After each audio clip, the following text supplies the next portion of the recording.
Aujourd'hui, on lève le voile sur les méga-projets marocains qui pourraient bouleverser l'économie de l'Afrique et de l'Europe.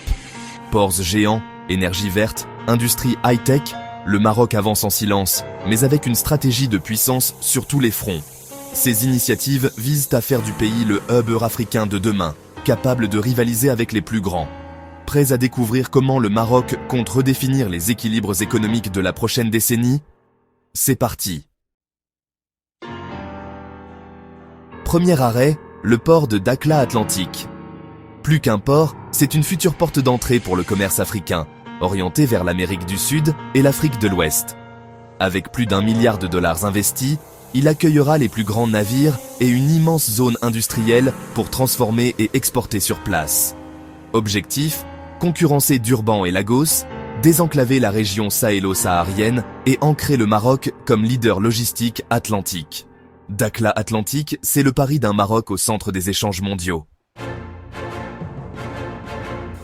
Cap au nord avec Nador Westmed, le futur verrou du commerce euro-méditerranéen. Ce port ultra-moderne, doté d'une zone industrielle intégrée, vise la pétrochimie, la métallurgie et l'assemblage industriel. Il menace la suprématie des ports espagnols et algériens, tout en s'imposant comme hub énergétique, notamment pour le gaz naturel liquéfié. Nador Westmed, c'est la pièce maîtresse pour capter le commerce du détroit de Gibraltar. Tanger Med, déjà le plus grand port d'Afrique, vise encore plus haut.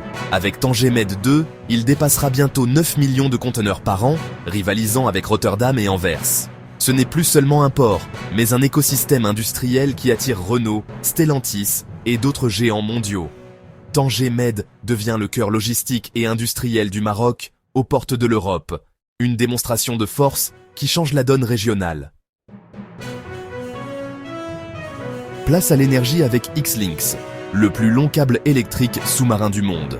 3800 km pour relier le Maroc au Royaume-Uni et alimenter 7 millions de foyers britanniques en électricité verte. Ce projet de 20 milliards de dollars fait du Maroc un pilier de la sécurité énergétique européenne. X-Links, c'est la preuve que le Maroc peut devenir la centrale verte de l'Europe, une prouesse technologique qui renforce son poids géopolitique. Le Maroc mise aussi sur l'hydrogène vert, l'énergie du futur. 7 zones industrielles dédiées, des partenariats avec l'Allemagne et jusqu'à 30 milliards de dollars d'investissements prévus. L'objectif, exporter vers l'Europe et devenir un leader mondial en profitant d'un ensoleillement et d'un vent exceptionnel. Le Maroc veut être à l'hydrogène vert, ce que l'Arabie Saoudite est au pétrole. Au sud, loin des projecteurs, des centrales solaires géantes émergent. Ces installations alimenteront non seulement le réseau national, mais aussi les nouveaux pôles industriels comme Dakhla. L'énergie verte devient l'atout maître pour attirer industrie et investissement dans le désert. Le Maroc transforme ses territoires en moteur de croissance et d'intégration. L'énergie verte attire les géants des batteries pour véhicules électriques. Le Maroc combine énergie bon marché, matières premières, cobalt, phosphate et proximité de l'Europe pour séduire les investisseurs. Des gigafactories sont en projet, positionnant le pays comme maillon clé de la chaîne automobile européenne. Le Maroc s'impose dans la révolution du véhicule électrique. Le Maroc découvre de nouveaux gisements de titane, cobalt et lithium, essentiels pour les industries du futur. L'État encourage la transformation locale pour maximiser la valeur ajoutée. Cette diversification minière sécurise l'approvisionnement des industries nationales et européennes. Maîtriser ces ressources, c'est renforcer la souveraineté et l'attractivité du pays.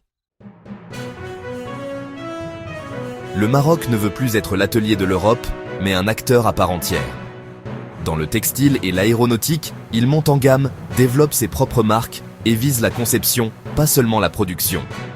Fast sourcing, écosystèmes intégrés, montée en compétences, le pays capte plus de valeur et concurrence directement les pôles européens. Le Maroc s'affirme sur les marchés stratégiques. L'énergie bon marché est le fil rouge de la stratégie marocaine. Solaire et éolien offrent une électricité parmi les moins chères du monde, attirant industries lourdes et investissements étrangers.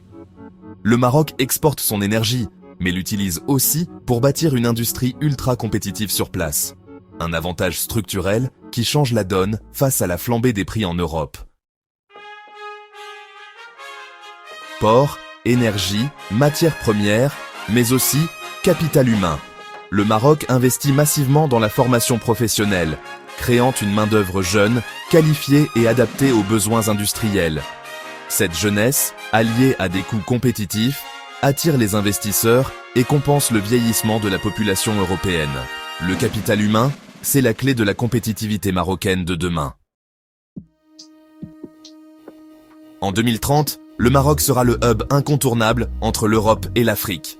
Stabilité politique, position géographique unique, diplomatie économique active, tout converge pour faire du pays la porte d'entrée des flux mondiaux. Les mégaprojets portuaires et énergétiques exploitent cet avantage naturel. Le Maroc s'impose comme la puissance eurafricaine émergente. Le Maroc assemble pièce par pièce un puzzle économique ambitieux. Port, énergie, industrie, formation, chaque projet renforce la vision d'un hub vert et compétitif aux portes de l'Europe.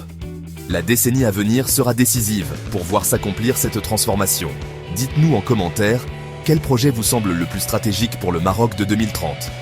Merci d'avoir suivi, abonnez-vous pour ne rien manquer de la révolution marocaine.